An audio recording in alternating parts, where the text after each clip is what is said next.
What's happening, everybody? Steve here, Cars with Steve. And I'm Michael from Trackworthy.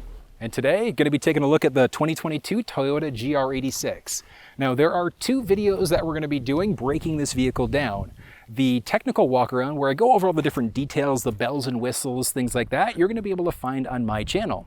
And if you want to know what it's like to live with this car on a daily basis, check out the link below and go to the Trackworthy YouTube channel and you will see what it's like for me as a second generation owner, what it's like to have this as a daily driver. So that's kind of neat. You got the daily driver aspect of it versus the technical breakdown.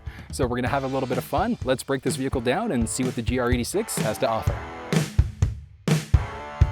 We've got 4 trim levels available. It's either going to be the regular MT, so the manual transmission, or the automatic transmission. And then there's a premium version of both of those on top of that. So premium manual, premium automatic.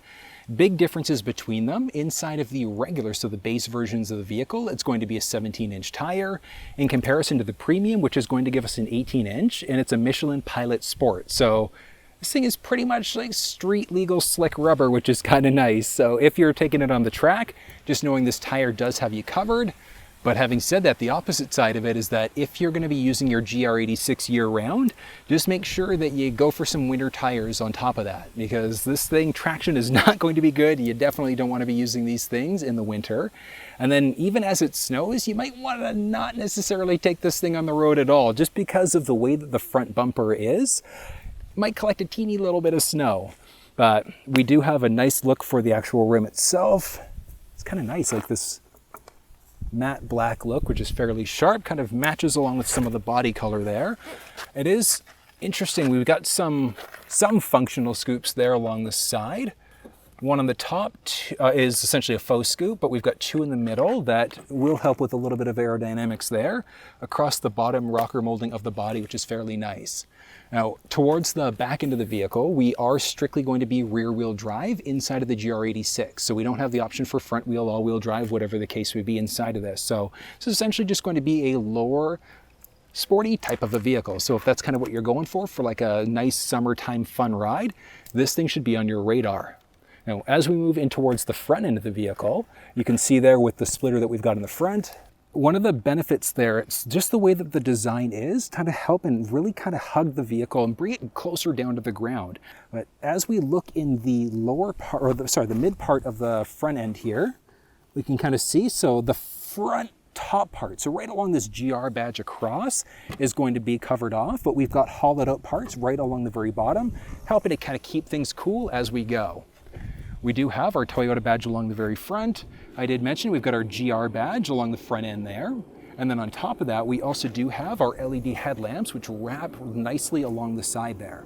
So with these headlamps, they do offer dynamic bending as part of the GR86 safety package.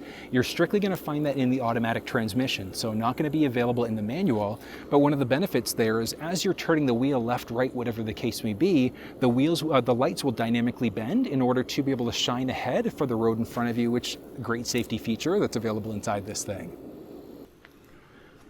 Getting underneath the hood of the GR86 is straightforward. So just to the left-hand side of the pedals there, we've got our release. And then just above the Toyota badge there, so we go up and we do have our little release. We're just going to shoot it off to the left there. And not on hydraulics, but I mean, easy enough to get underneath the hood.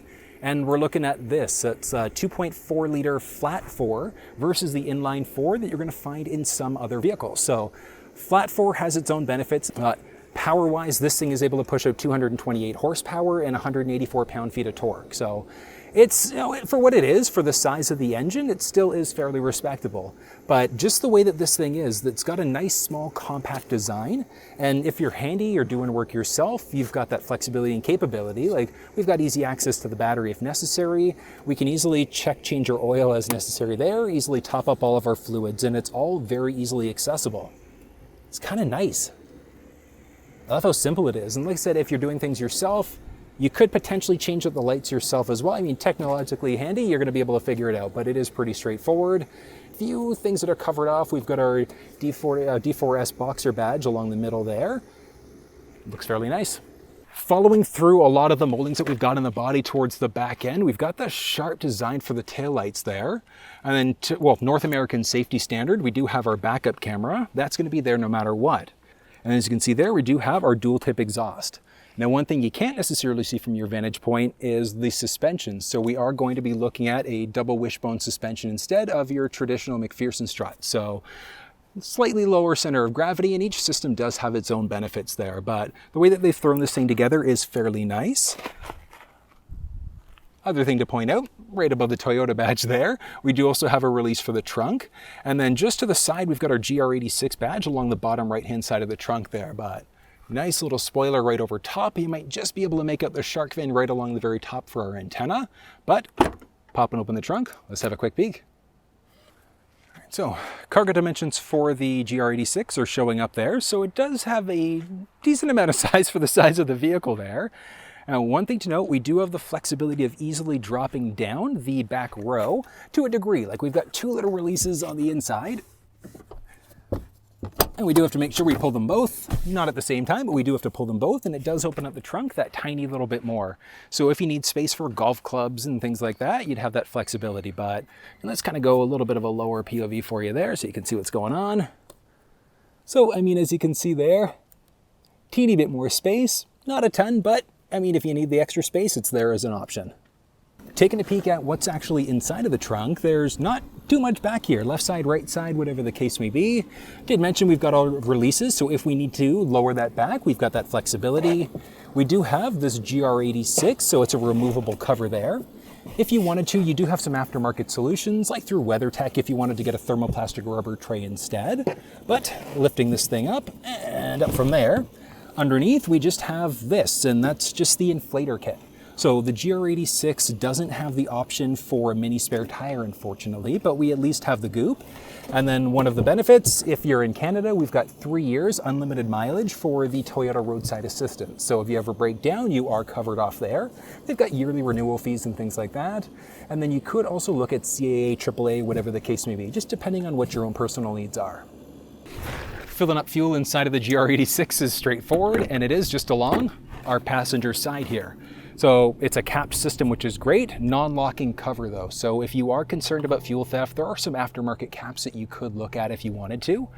Looking at fuel quality, right on the sticker, premium unleaded only. So the only available fuel that you should be using inside of this thing, minimum manufacturer's recommendation, is 91 octane. So using 87, 89, definitely not recommended. Optimal performance inside of this thing, at least a 91. All right, taking a peek along our driver's side door. So we do have our intelligent access there, so you can hear it beeping. And the reason why is because the key fob is still sitting right inside of the vehicle. So it is smart, but if you had your key fob on you rather than in the vehicle, we can press here in order to be able to lock the door. And then we can also slide our hand in the back in order to be able to unlock. But moving inside, you can make it out. So we do have the suede liner right along the door, which does follow through the dash and even kind of mirrors what's going on up overhead inside of the vehicle on top of that.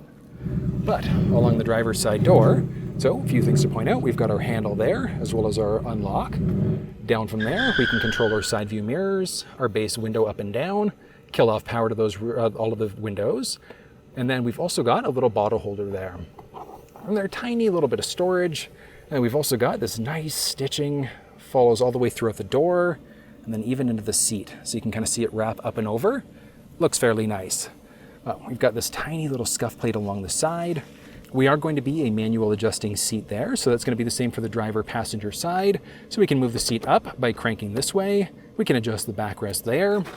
And then on the inside, we've also got a bar that would sit just right in between our legs there if we want to slide the seat forwards and backwards as necessary. But taking a peek, the steering wheel inside of this thing is going to be a manual adjust, so you can make out the adjust bar there. Just off to the side, a few other things that are available. So we can either increase or decrease the brightness of the cluster screen there, so you can kind of see it dimming as we go. We've also got our trunk release on the inside. And then one other button that we can look out, we've also got our trip reset counter. So if we need to reset all of our counters, we've got that flexibility right on the inside, or the outside there. And we've got nice directional fan on top of that, which is kind of neat, so we can adjust what's going on with the fan control there. as we start to move down, we do have our aluminum pedals just because we're in the premium version of the vehicle. So we've got our gas brake, and then obviously a clutch would be there if we were in the 6-speed. And then we've also got our hood release. So getting underneath the hood, just gonna give that a single pull.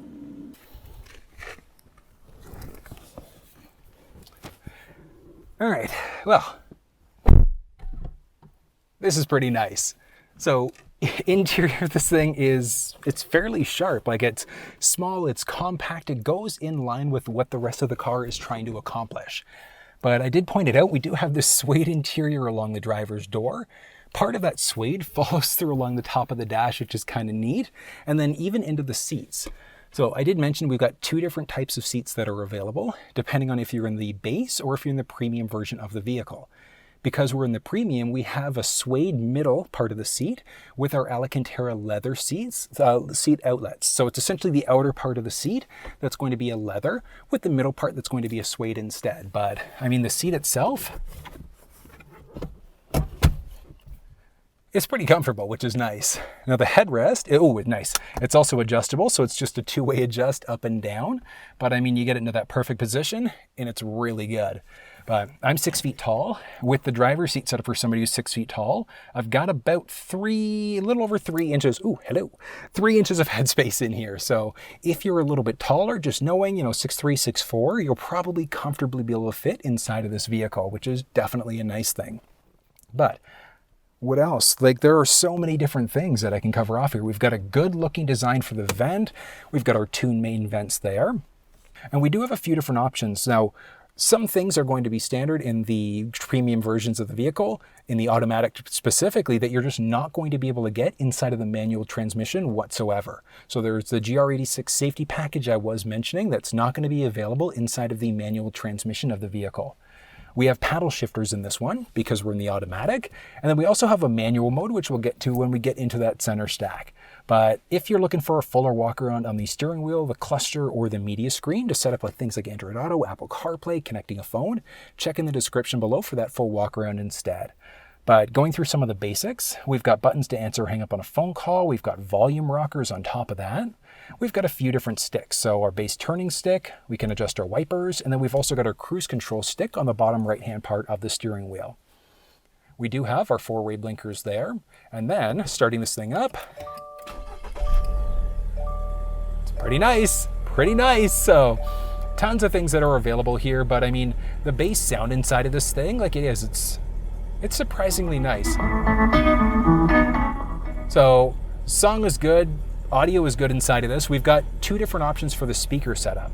So we're either going to have a 6-speaker system in the base or an 8-speaker system when we get into the premium versions of the vehicle. But the media screen is great. It's simple. We've got the option for either hooking it through Android Auto or Apple CarPlay, and that's all done through a wired connection. So the system itself doesn't have factory navigation, but we can still use Google Maps, Apple Maps, or Waze if we're hooked up through CarPlay, or we can use Google Maps if we're hooked up through Android Auto. So it's definitely nice we've got those as options. We've got a series of buttons on the outer part of the screen for hot button presses to get into certain settings, like our phone, our app screen, radio, and things like that. So we've got our volume rocker, tuning rocker, we are push button start, and that doesn't matter if we're in the automatic or manual transmission. This is kind of neat. We can easily adjust what our temperatures are there, and as you can see there, obviously dual zone climate control. We can also adjust our fan speed, and from there it's obviously going to windshield face feet, etc. We can have the vehicle automatically determine what's going on off for the system itself, turn on our air conditioning, our max AC. Now let's get this out of the way for you there because we've got a few other options. So we've also got our front defroster. We've got different modes that are available, so you can see there, do we want it going to windshield face feet, some sort of Frankenstein combination of all of the above. We've got our air circulation, and then we can also sync up. So let's say if the passenger side is something different, we hit sync, it's just gonna bring it back to whatever the driver's side is. So it's very straightforward there. As you can see, really simple to use up there. And we've got our circulation button, etc. So pretty straightforward. And as we move down a little bit more, all right, so We are, as I mentioned, push button start, but we've got the option either for an automatic or manual transmission. The shifting knob is actually kind of nice. It kind of flows freely throughout, but we've got our park reverse neutral drive. And then when we're in drive, we can also move the stick over if we wanted to get into our manual shifting instead. So even though this is automatic, we do have the flexibility of easily adjusting gears there if we want to. We can also use the paddle shifters if we wanted to go that route. We do have our manual parking brake, and then we've got our traction control and a few different drive modes. So we've either got our sport versus our snow mode, so a few different options. The sport mode is nice. We've also can turn our traction control system on off on top of that, so pretty straightforward there. Moving down, you can just kind of make it out. Oh, no you can't. Let me drop you down a bit more then. And down we go. All right, so now you can make it out. So a few other things there. We do have our heated seat buttons, so 2 individual settings for the driver-passenger side, and that is our heated front row seats. We don't have the option for ventilated seats in this thing whatsoever, and we won't have heated second row seats whatsoever. From there, we've got a little storage tray on top of that, and then we also do have, will you be able to see it? I think you can. By Joe, I think you can. Oh, chaos, hold on. Oh, this is a weird view for you, but here we go. Brighten you up a tiny little bit too because of that. It's very, okay, there we go, perfect.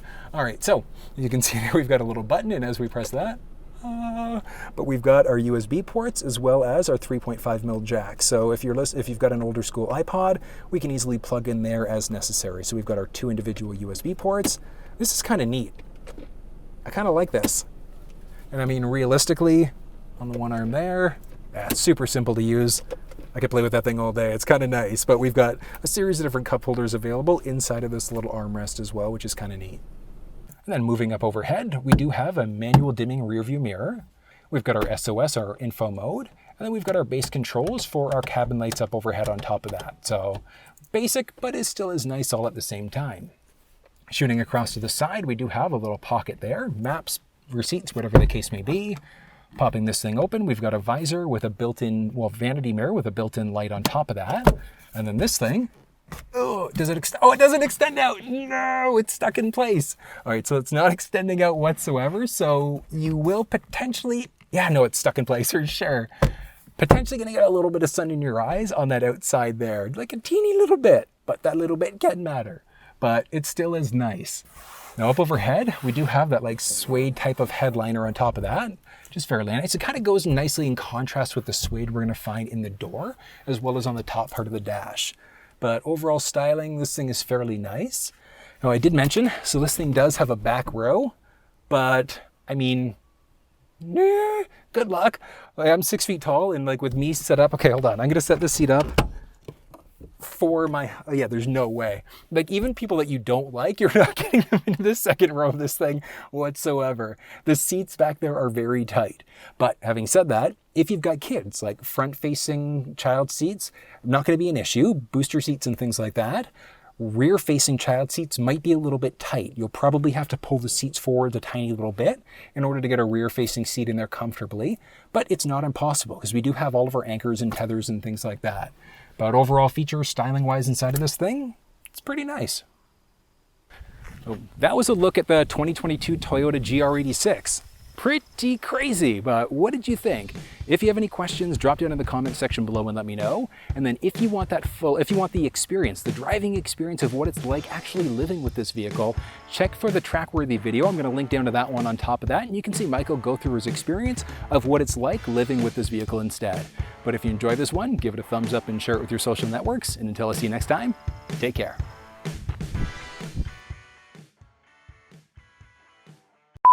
And we've got a series of like interesting toggle switches. Like it does remind me, it's like Mustang-esque. So